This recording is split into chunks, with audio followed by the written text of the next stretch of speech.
전쟁 초기 몰라가 이끄는 북군은 스페인 북쪽 지역을 천천히 장악해 나갔습니다. 스페인 북쪽 해안지대는 마드리드가 있는 남쪽이나 바르셀로나가 있는 동쪽으로 진군하기 전에 장악해야 했습니다. 몰라의 북군은 9월까지 북쪽 지역의 공화국군을 동쪽의 지원병력과 접속하지 못하게 적을 분단시킴으로써 소기의 성과를 거두었습니다. 특히 북쪽 해안의 공화국군이 육로로 프랑스의 국경에 접근하지 못하게 함으로써 프랑스로부터 비밀리에 공급되는 전쟁 물자를 차단하는 성과 역시 거둘 수 있었습니다. 그러나 공화국군의 저항 역시 만만치 않아 몰라의 북군은 남쪽이나 동쪽으로 크게 병력을 이동시키기 어려웠습니다. 한편 남군을 이끄는 프랑코는 9월 21일에 대원수에 추대되면서 우파 연합의 리더로 떠올랐습니다. 처음에는 프랑코에게 직위를 내어줄 의사가 없었던 몰라도 군분의 여론이 프랑코를 더 열렬히 지지하자 자리를 양보하고 자신은 부원수에 추대되었습니다. 이제 본격적인 전투가 시작되었습니다. 세비야를 출발한 프랑코는 북상하여 마드리드를 지척에 두고 있었습니다. 공화국의 수도인 마드리드만 함락시킬 수 있다면 내전은 조기에 우파의 승리로 끝낼 수도 있다는 계산이 든 상황. 그러나 프랑코는 돌연 마드리드가 아닌 톨레도로 군을 돌렸습니다. 그 이유는 바로 톨레도 알카자르 요새에 고립되어 있던 반란군을 구원하기 위해서였습니다. 알카자르의 반군은 톨레도를 장악하기 위해 봉기했지만 도시를 장악하는 데 실패하고 성체에 고립되어 있던 병력이었습니다.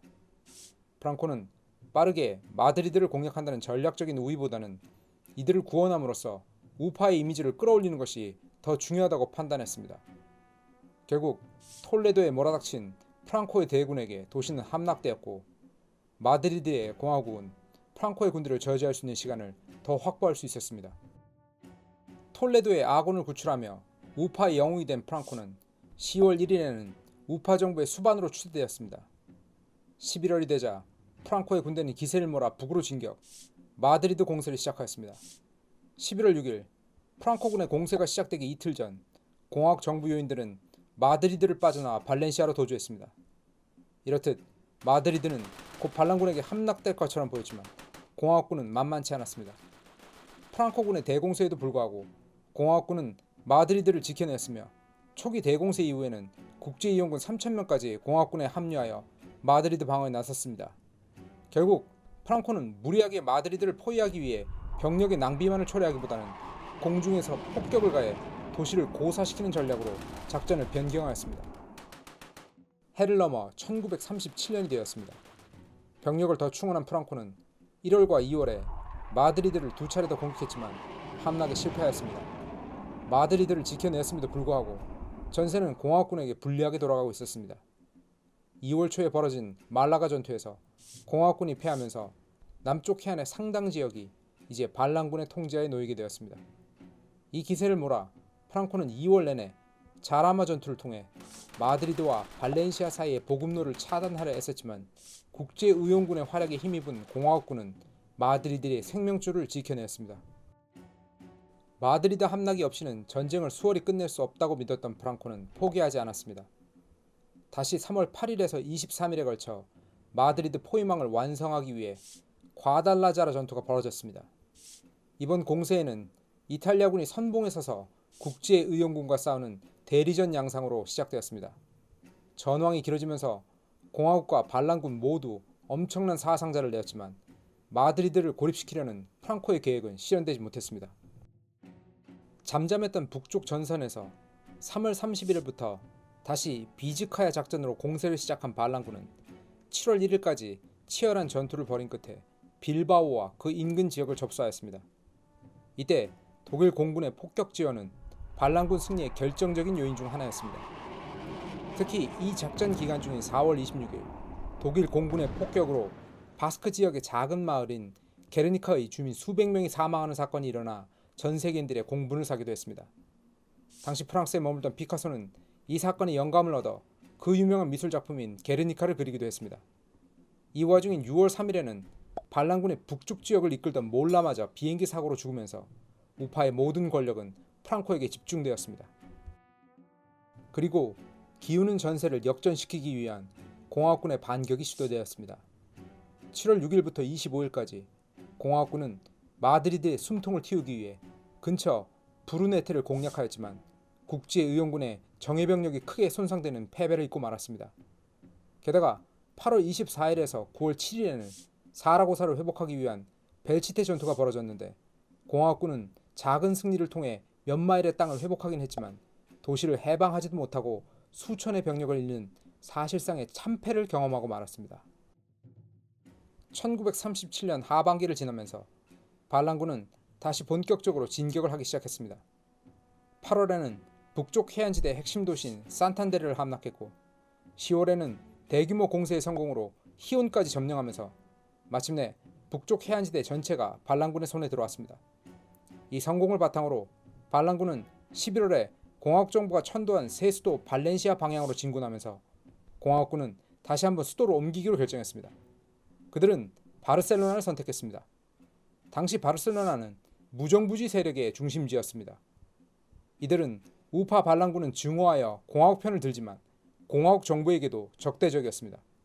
그러나 이런 적대적인 분위기에도 불구하고 공화국 정부 인사들은 이제 찬밥 더운 밥 가리처지가 아니었습니다. 벼랑 끝에 몰리기 시작한 공화국군은 공화국의 영토가 적에 의해 분단당하지 않도록 조치를 취해야 했습니다. 발렌시아가 함락당한다면 전세는 돌이킬 수 없을 것이 분명했습니다. 결국 공화국군은 발렌시아를 향해 돌출해 있는 반란군의 창끝인 테루엘을 선공하기로 결정했습니다. 테루엘 전투는 한겨울인 1937년 12월 15일에 시작되었습니다. 공화국은 무려 10만의 보병을 동원했지만 테루엘의 반군 수비 병력은 1만이 채 되지 않았습니다. 반군은 치열하게 저항했지만 사방을 포위하고 공격하는 공화국군을 이겨내지 못했고 이듬해인 1938년 1월 8일에 테루엘을 내어주었습니다. 공화국군은 항복한 소수의 반군과 그들의 사령관을 모두 죽여 본보기로 삼았습니다. 테루엘에 공화국의 대군이 몰아친 것을 보고받은 프랑코는 화들짝 놀라 대규모의 지원병을 파견했습니다. 독일군의 콘돌 군단과 합쳐 그 수는 공화국군과 비슷한 10만에 육박했습니다. 이들의 대부분이 테루엘에 도착했을 때 도시는 이미 공화국군에게 함락당한 상태였습니다. 그리하여 이제 공화국이 수비하고 반군이 포위하는 테루엘 전투의 두 번째 국면이 시작되었습니다. 1월 17일부터 재개된 전투에서 초반 전세가 생각대로 돌아가지 않자 반란군은 독일군과 이탈리아군의 항공전력과 포병을 적극적으로 활용했습니다. 적이 외국군의 힘에 의존하는 것을 본 공화국군 역시 전력외로 분류해 전투에 적극적으로 참여시키지 않았던 국제의용군을 전면에 내세워 대항했습니다. 영하 18도를 넘나드는 극한의 날씨 속에 반란군은 독일군과 이탈리아군의 도움을 바탕으로 결국 테루엘을 수복했습니다. 반란군은 총 11만의 병력 중에 5만 7천을 잃었지만 공화국은 10만의 병력 중에 무려 8만 5천을 잃는 손실을 감수해야 했습니다. 그리고 공화국의 운명은 이 전투를 기점으로 급격하게 기울기 시작했습니다. 3월 7일부터 이루어진 아라곤 대공세를 통해 프랑코의 반군은 마침내 공화국의 점령지를 둘로 분단시키는 성과를 이루었습니다. 5월에 이르러 사태의 심각성을 깨달은 공화국은 평화협상을 제안했지만 프랑코는 이를 단호히 거절했습니다. 그리고 마침내 7월부터 발렌시아를 향한 반군의 공격이 시작되었습니다. 궁지에 몰린 공화국에 구조의 손길이 내려왔습니다. 때때로 전쟁 물자를 지원하긴 했지만 영국과 함께 전쟁에 끼어들지 않기로 했던 프랑스가 공식적으로 1만 8천 톤의 전쟁 물자를 보내주며 공화국을 도와준 것이었습니다. 이에 고무된 공화국은 영토 내의 시민들을 새롭게 징집하여 병력을 충원하고 전세를 역전시킬 마지막 대공세를 준비하였습니다. 공세의 목표는 에브로강을 넘어 반군을 몰아내고 분단된 공화국의 영토를 다시 연결하는 것이었습니다. 이 작전을 위해 닥닥 긁어모은 무려 8만의 병력이 동원되었습니다. 에브로 전투는 1938년 7월 25일부터 11월 16일까지 무려 넉 달이나 이어졌습니다.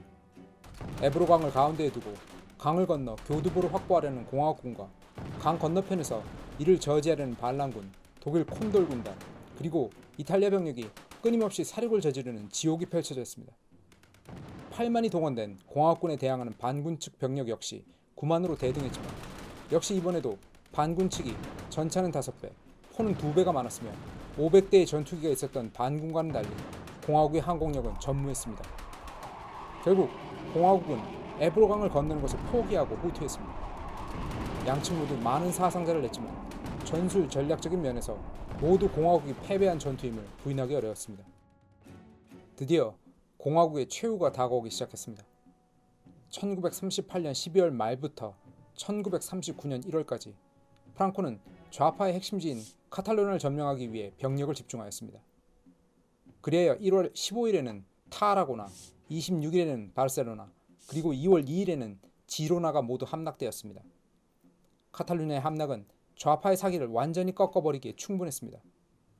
이 승리를 본 영국과 프랑스 역시 2월 말에 프랑코 정부를 정식으로 인정하면서 이제 우파는 반란군이 아니라 우파 정부군이 되었습니다. 1939년 3월 상황이 이렇게 되자 마드리드에 있던 공화국 군인들과 소수의 정치인들은 프랑코와 협상을 해야 한다는 생각을 가지고 새로운 협상 정부를 꾸렸습니다. 그런데 너무나 당연한 것이겠지만 이에 반대하는 강경파 공산주의자들은 프랑코와의 협상을 거부하며 쿠데타를 벌였고 마드리드에는 좌파들 사이에 또 다른 내전이 벌어졌습니다. 협상 정부는 쿠데타를 간신히 진압하고 프랑코에게 공식적으로 협상을 제안했지만 승기를 잡은 프랑코는 너무도 당연하게 이를 거부하였습니다. 3월 26일부터 프랑코의 우파 정부군은 마드리드 대공세를 펼쳤고 마침내 3월 31일에 마드리드에 입성하면서 우파의 승리가 결정되었습니다. 이후에도 10년이 넘게 좌파 게릴라들이 소규모의 저항을 이어나가기는 했지만 1939년 4월 1일을 기점으로 스페인 내전은 공식적으로 종식되었습니다. 전쟁 과정의 사망자는 양측을 합쳐 50만 이상으로 추산될 만큼 엄청난 사륙전이었지만 내전 이후의 참상 역시 간과할 수 없었습니다. 내전에 승리한 프랑코는 좌파 세력을 일소하기 위해 3만 이상의 좌파 정치범들을 처형하였습니다.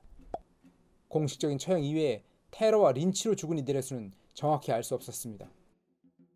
남은 좌파 세력은 국외로 망명을 떠나면서 스페인의 프랑코의 우파 독재 시대가 열렸습니다.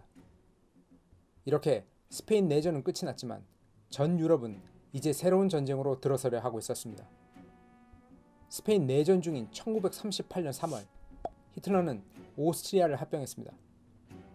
게다가 스페인 내전에 독일과 이탈리아가 참전해서 싸웠음에도 공식적으로는 공화국을 돕지 않겠다고 선언한 영국과 프랑스의 소극적인 태도는 히틀러로 하여금 영프를 무시하고 대규모 전쟁을 일으키도록 부추겼습니다.